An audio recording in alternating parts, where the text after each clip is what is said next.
What it do, man? It's your boy Battle Truth coming to you live and direct from the Battle Truth headquarters. Let's get right off into this, man. I was trying to find that spaces where it was Verb, Cola, and Gerald McCoy on there. And in that spaces, Cola was trying to proposition Gerald McCoy into basically uh, coming together to try to put up some type of event.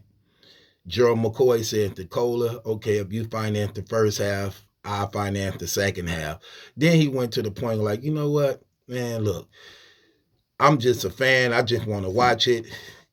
Because he understand all them vultures and hawks really trying to be friends with him to get in his pocket. Let's just be real.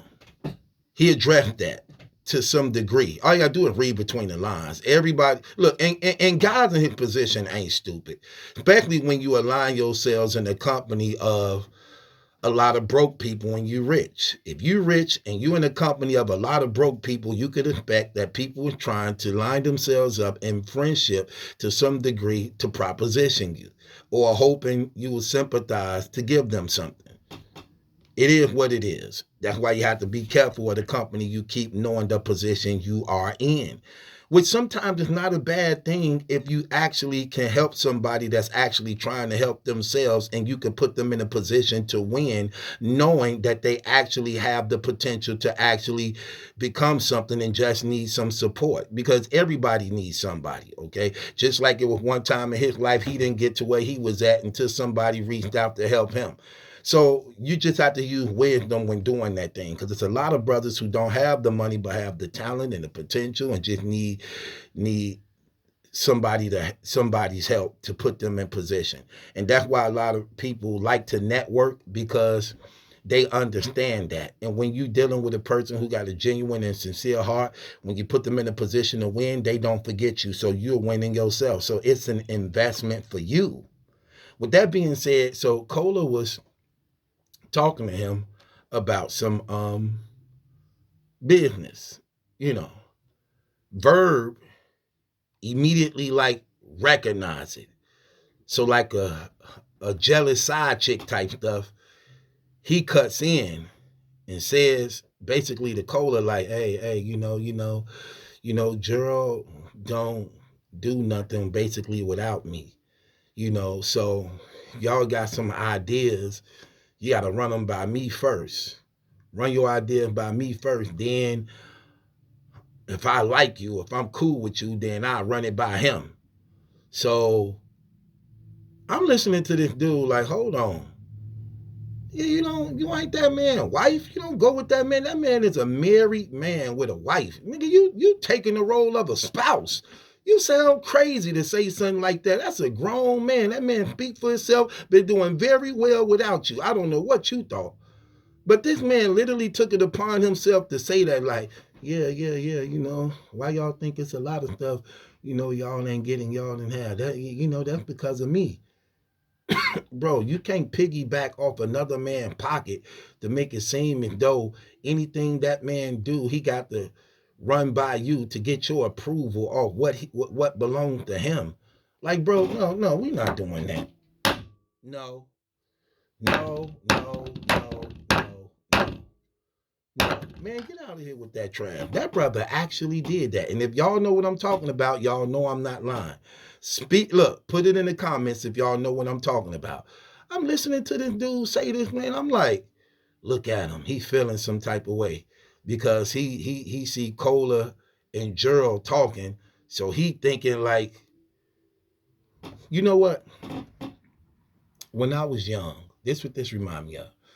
When I was a child, I grew up poor, very poor, struggling. And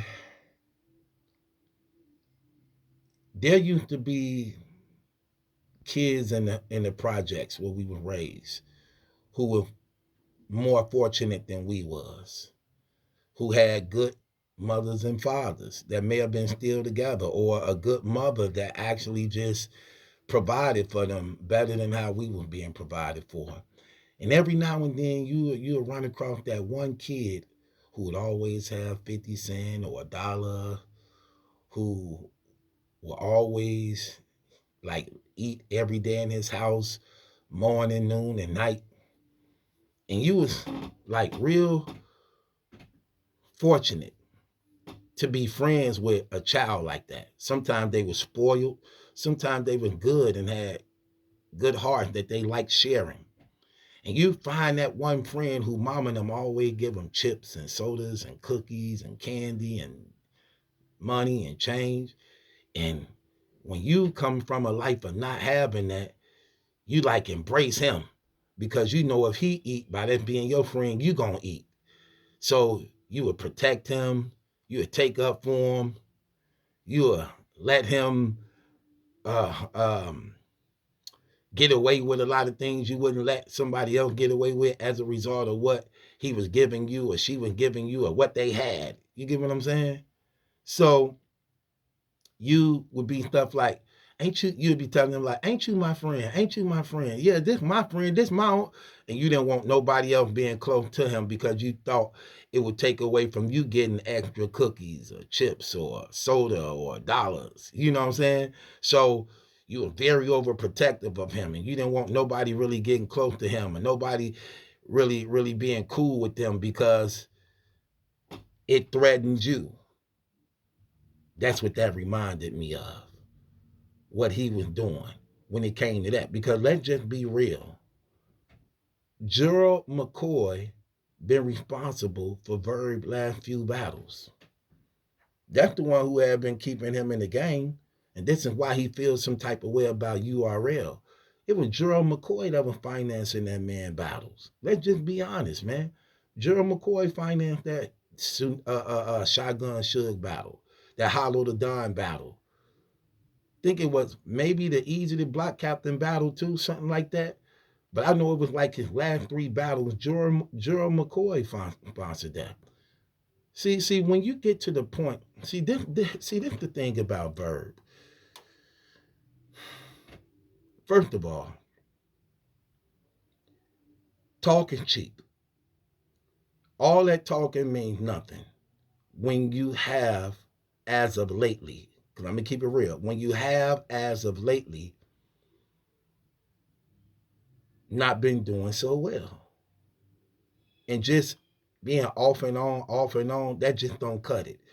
When you talking as big as you talk, trying to sell us greatness, that just don't cut it. And trying to live off your past reputation of who you used to be, has nothing to do with the person you are right now. In fact, it shows how you betrayed that person because greatness don't leave you when it comes to these situations. And you figure when you get older, your mind gets sharper. It ain't like you an athlete where your strength could leave you, your stamina could leave you. We're talking about your mind that's being used. You don't forget when it comes to growing in wisdom, you know? And the crazy thing about this conversation is actually really just showing that you still ain't locked in to the point where you take this serious.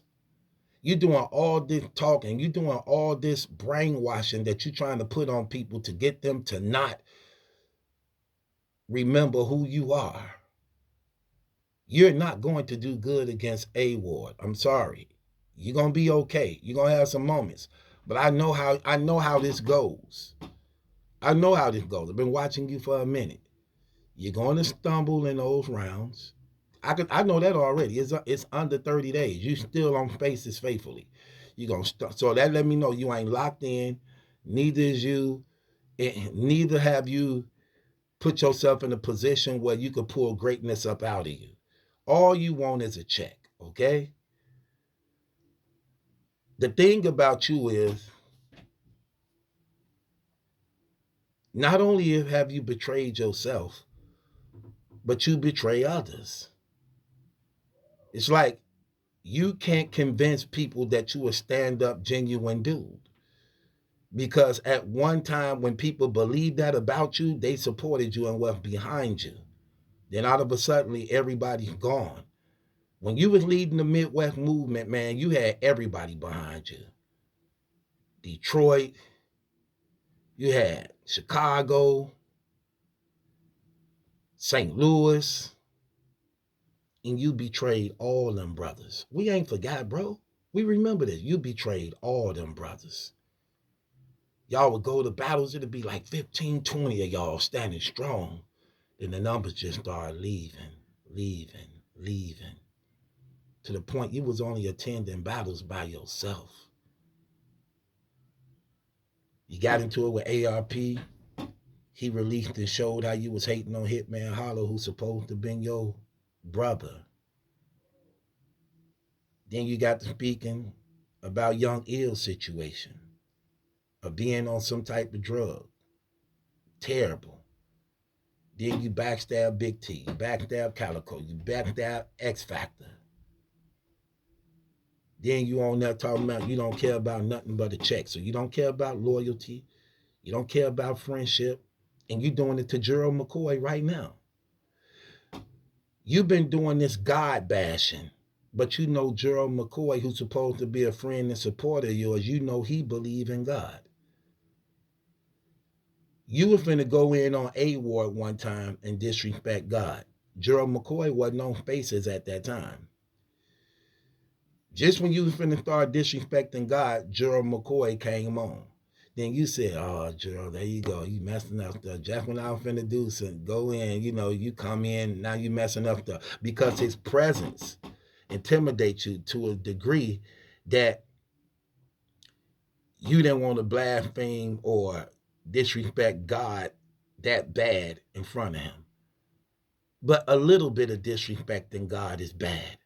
And this is why, one of the reasons why I'm not going to let you get away with these things. And you're not going to do a campaign of God bashing while I'm here. That ain't going to happen. Because I'm going to turn it around and expose you on it and reveal to people who you really are. That's the difference.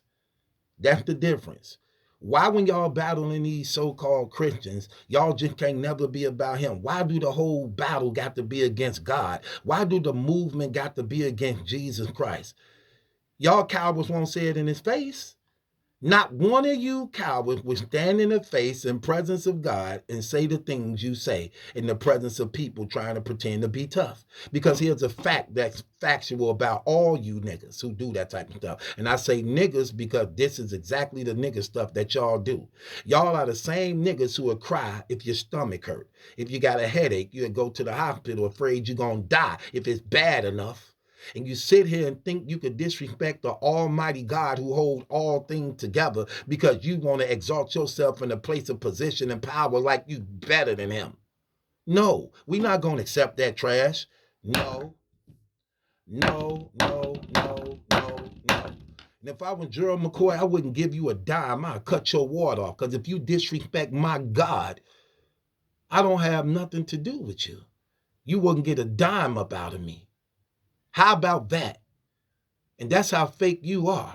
Because even though this man been keeping your career alive, even though this man been in your corner, didn't you say at one time this man bonded you out of jail?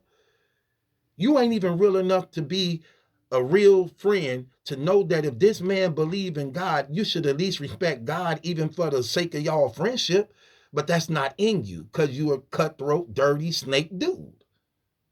And then you saying things that's just not true. And you're trying to get everybody to actually believe the lies that you telling.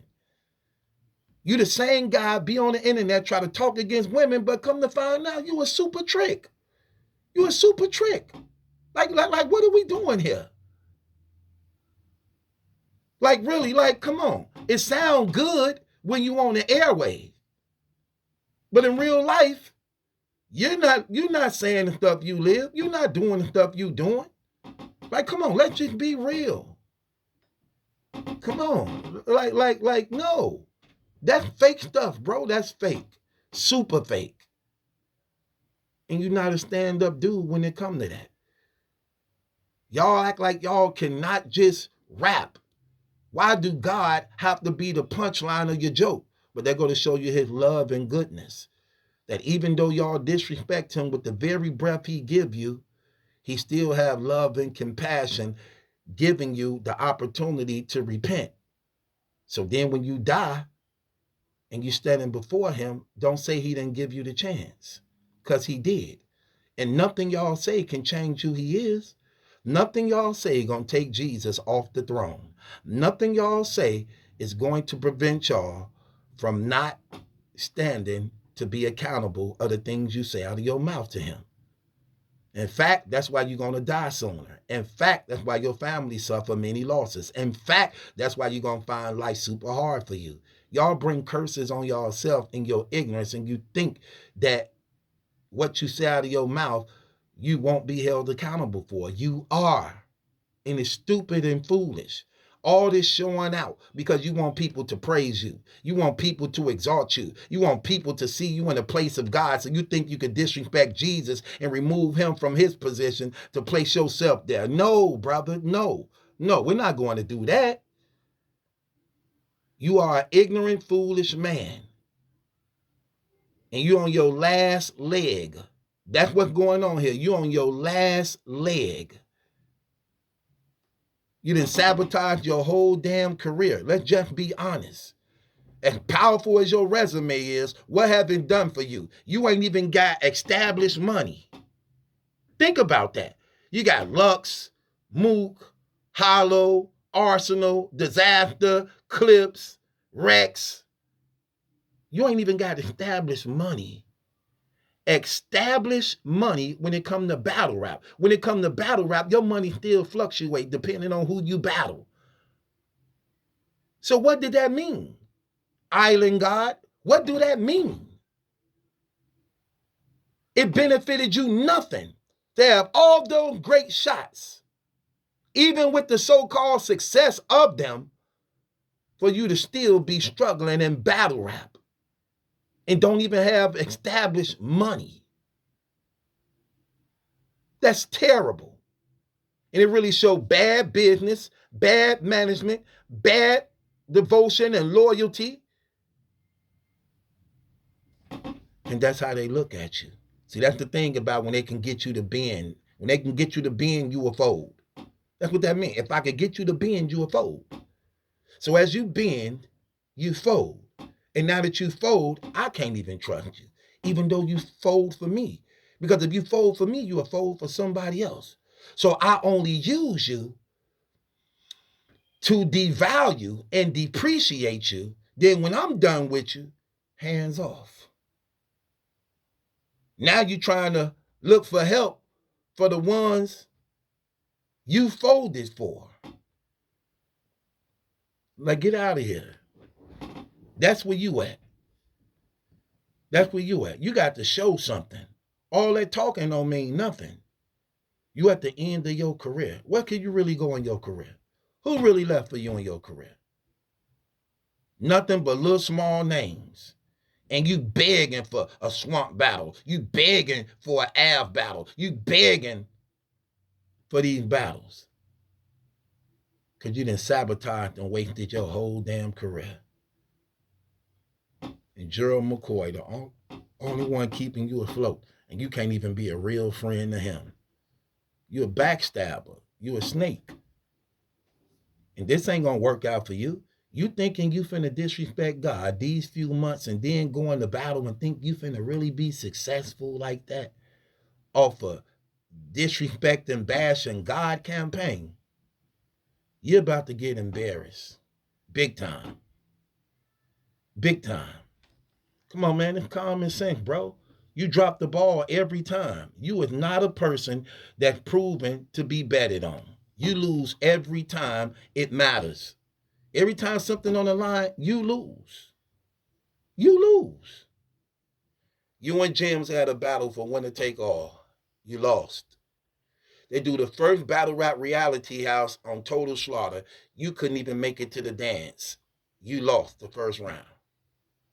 You're in front of Puffy, Q-Tip, Busta Rhymes, and them. They put up another 10,000 for second round.